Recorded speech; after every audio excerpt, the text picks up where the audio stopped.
మా అప్రెంటిస్ అయిపోతుందని చెప్పి మా బ్యాచ్ గర్ల్స్ మొత్తం కలిసి ఒక్కొక్కరం ఒక్కొక్క ఐటెం చేసుకొద్దామని చెప్పి ప్లాన్ వేసుకున్నాం. ఈరోజైతే నా టర్న్ అనమాట. నేను ఇవాళ ఒక ఐటెం చేసుకొని వెళ్ళాలి. సో నాకు వచ్చింది చేయొచ్చు కదా, నేను యూట్యూబ్లో చూసి పెద్ద ప్రయోగం చేద్దామని KFC స్టైల్లో చికెన్ పాప్కార్న్ చేస్తున్నాను అనమాట.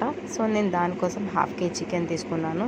దాంట్లో ఉప్పు, పసుపు, కారం, అల్లం వెల్లుల్లి పేస్ట్, ధనియాల పొడి, పెప్పర్, పెరుగు అండ్ వెనిగర్ ప్లేస్లో మీరు నిమ్మకాయ కూడా పిండుకోవచ్చు. నా దగ్గర వెనిగర్ ఉంది కాబట్టి నేను దాన్ని యూజ్ చేశాను అనమాట.